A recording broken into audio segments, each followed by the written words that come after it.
Well, I'm back out here at the Arnprior Airport, and I was here about a year and a half ago, and I did a video on this. We're here today to look at the status of the restoration of this Halifax wing. I did a video about a year and a half ago. I'll put a link up above if you haven't seen that yet. We're gonna go inside, take a look at where this has gotten. A lot of progress was made. So let's get inside, take a look at this. And as always, my name is Sean, and this is Sean's Aviation.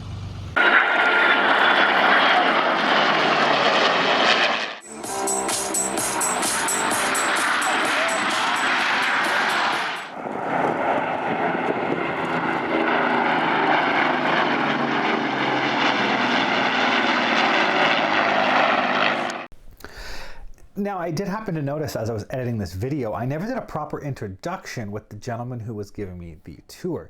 So before we jump into the actual video, I just wanted to do a quick background on that. So the gentleman's name is Scott Knox. He is the driving force behind this restoration project right now on the wing sections. He's doing the vast majority of the work on behalf of the Bomber Command Museum to get this Halifax fully restored to ground running condition, potentially taxiable. But for now, just working towards a ground running, have all 4 engines started, sitting on the ground, looking unbelievably amazing restoration. So yeah, he happens to have that set up at the Arnprior Airport. He's out on site most weekends. However, it is not really public access. So if you are in the Ottawa area and you do want to go out and take a look at the progress on this, they are more than happy to have people come out and visit with prior permission and prior contact. So if you can't find any references online, I have a link down below for the Facebook group that's kind of run by them overseeing the restoration. But if you do want to go visit them and you can't seem to find any online contact, by all means, reach out through me. I can try to coordinate and put you in touch with whomever is the best person to coordinate a visit to see the progress. It's a really interesting setup, and as you see here as we go in, you'll get to see it. Now, the good news is I am going to be somewhat involved with this group going forward. I'm going to try to do somewhat regular updates as we hit milestones in the restoration progress and really kind of be the, I don't want to say the social media person, but that contact, getting the information about this restoration out and about. So that's what I'm going to be doing. So stay tuned on this channel if you do want to see more of this progress. I will be posting it on various different groups as we go. So on that note, I am at this point going to jump across to my footage, and you can see where the progress of this restoration stands and some of the long-term plans for where they want to go next. So just something else that we've done since you were here last time. The 2 wing sections were in 2 parts. Now they're bolted Officially together. 1 unit. Yeah, so that's new. And then since And this was out of, so the engine came from England, or was it? Yeah, it came from either the RAF Museum or the Imperial War Museum. And would it have originally been for a It was Halifax? for a Hastings. A Hastings, yeah, okay. Yeah. So the donor aircraft is a Hastings, Yeah. right? But yeah, so it would have originally come from a Hastings. This one came from a Bristol freighter. That's Okay. why the cowling is different, Yeah. and the motor mounts are different. But same basic Same engine engine. core. And the landing gear are Hastings? Hastings, yeah. So they came from Malta as well. That's where we got the wing. The wing, when it was broken up, they had cut through. I'll show you if you want. Are you taping now? When the aircraft was broken up, there was no intention to salvage the aircraft. It never is or usually. to ever make it airworthy again. Yeah. So they just cut right through the wing roots, right? So all these booms and everything had all been severed. So when we had to disassemble the whole wing, all the ribs, and then get these booms extruded, and then put it all back together again. Is this local, or you have to go overseas for the extrusions? The extrusions we got from a company called Sprung Structures. They have a shop in Calgary. Okay. I think they've got multiple shops, but they did the extrusions for us. That's handy. Yeah. So, And is it going to be airworthy but only taxiable, or is it just taxiable? does it change the restoration process if it's be static versus taxiable? Yeah. So all this. Yeah, I think that started last year, and they had a couple of pieces in. That's right. But it was being inserted into existing structure. Yeah. So Now all the old structures were moved. well, all we had originally were some ribs in here. So all of this is all new. Right? So all Yeah. these are new build. Yeah, I feel like there was some original structure and there was some new build stuff that was kind of... Yeah, from here to there is all new build. Okay. Right, and then the last few ribs is but it was just kind of hung there. Now everything's properly fixed with the stringers in place, right? Almost ready for skinning. Wow. Right, and then we've also been working on the flaps. So the flap kind of lives here, Oh, okay. right? And then when flaps are deployed, this thing rotates. They just rotate around that hinge point. Right? So these were from an original Halifax. This serial number is HR871. This was recovered from the Baltic Sea. Yeah, that's that Halifax 57. This is all. Yeah, but because they had the website about the recovery. So Yeah. that's what this one was?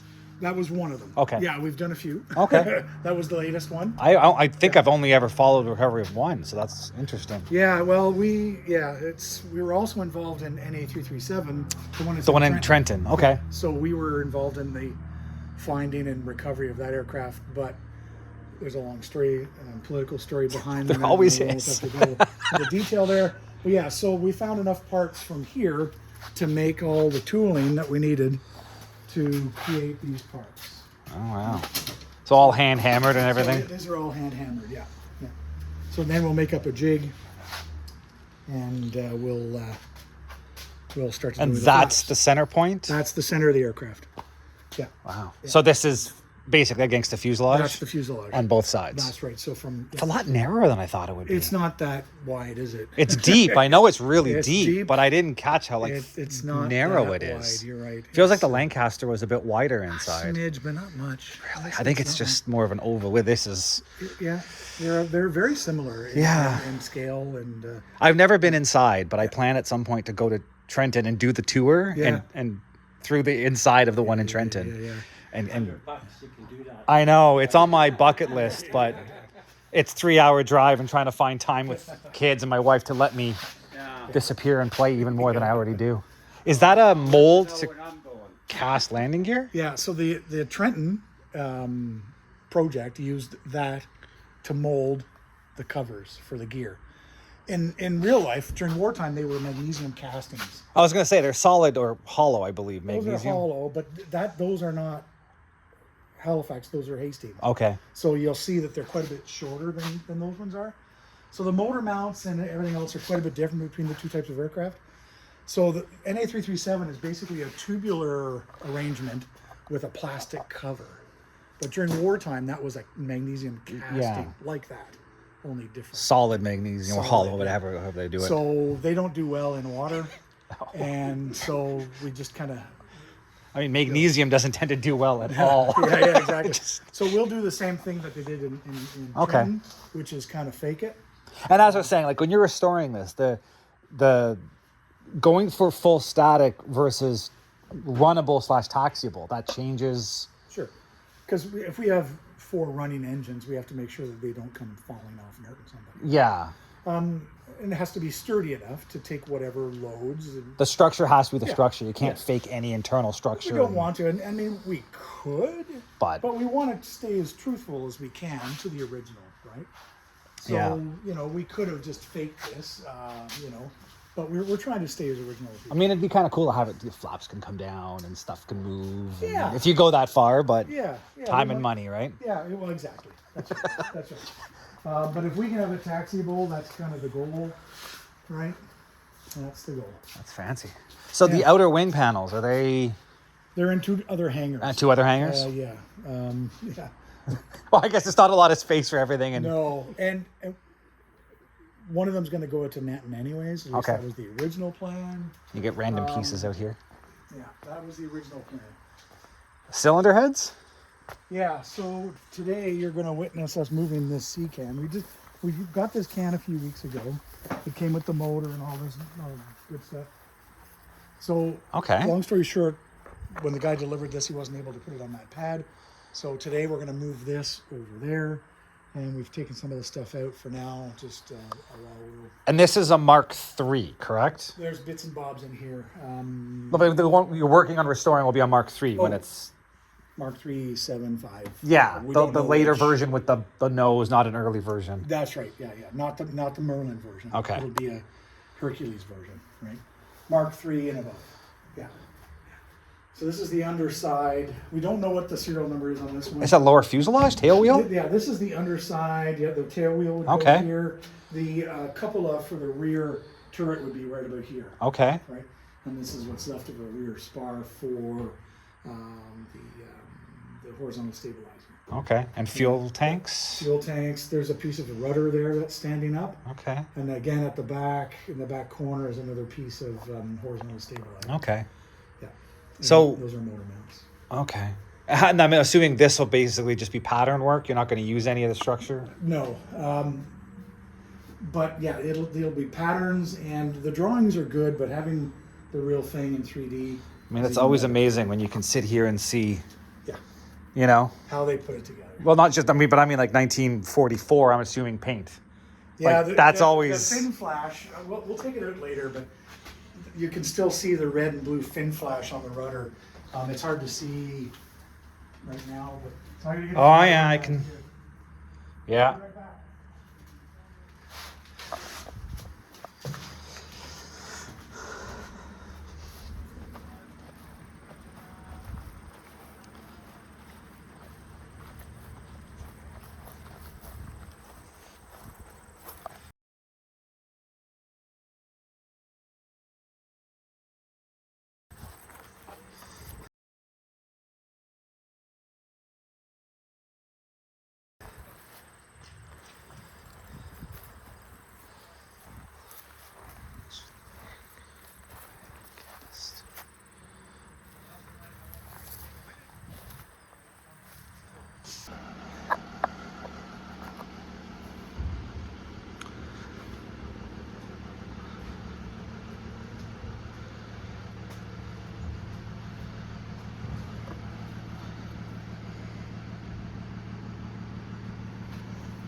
Out the pin on the other side.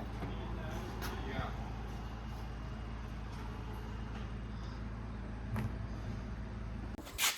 look through there, look through that hole. Bullet hole? Yeah. Wow. So And that's flap? This is flap. So this is the trailing edge of the flap is back here. I can't remember the date, but it was shot at. And it was documented. The damage was documented.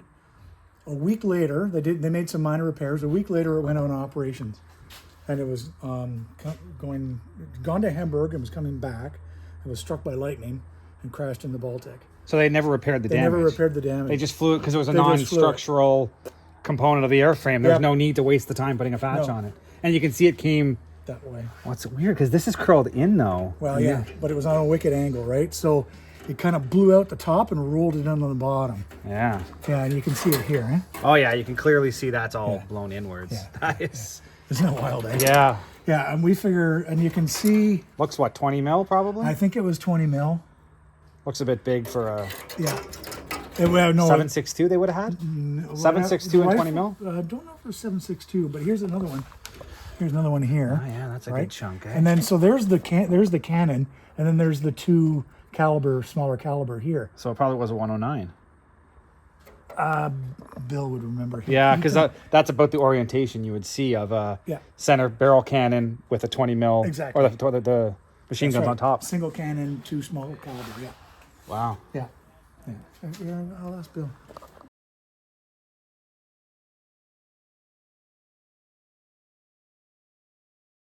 You recognize that? It definitely looks like, if I had to guess, I'd say a Lancaster pilot seat. Yeah. So wartime, it would have the big Yeah, the armor plate. With the yellow dot on it. It's a gas circle, wasn't it? Gas detector? Yeah. And where did this come from? Museum. The Aviation Museum as well? Yeah, they had it stacked. There were 2 other aircraft seats on it, or seats, right? And it cut some other parts that were, it was on a pallet, right?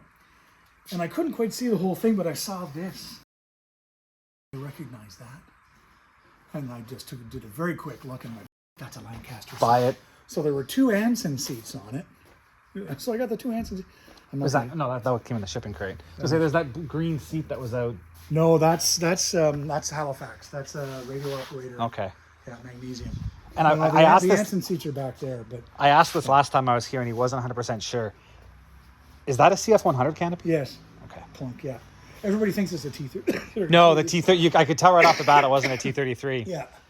But I was, because also, I mean, I knew it's got the ratcheting bottom. Yeah. And I knew this was a sliding canopy, not a hinged.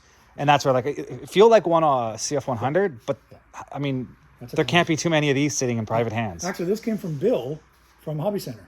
Really? Yeah. I am going to send him a picture. Well, clearly a propeller and propeller hub. It's a 4-bladed Bristol freighter. Okay. But NOS. I think it was rebuilt. Cosmoline and put in the bin. I think when they had the freighters in Africa, they had 5 of them. This, I think, had been sent to Nairobi as a backup prop. Was never used. Here. Sent back, and then it was. Lovely. Awesome. I don't have the paperwork for it, but yeah. Anyways, it got sent back. They demobbed the freighters, and this.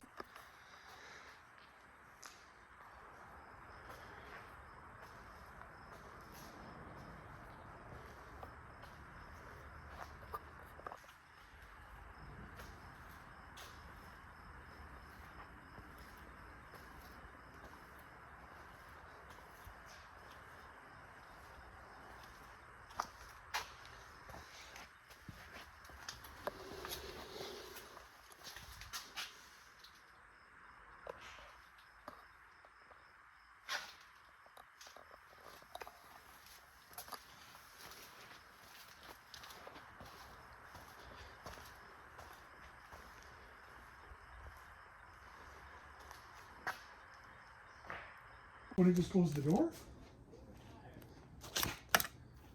Yeah, maybe. Yeah, if you just pull that stuff away from the door, we'll just close the door. She said, what, 2015 you got the wing? Yeah, give or take. I'd have to check my records for sure, but yeah, give or take. And this is all, because this looks like 337. Oh, it's a fuselage. That's 337. Okay. Yeah. Some of the stuff is just reference. And that's Motag out of New Zealand or Australia? I think in New Zealand. Okay. That's a Hastings. Yeah, it's got the 4-bladed.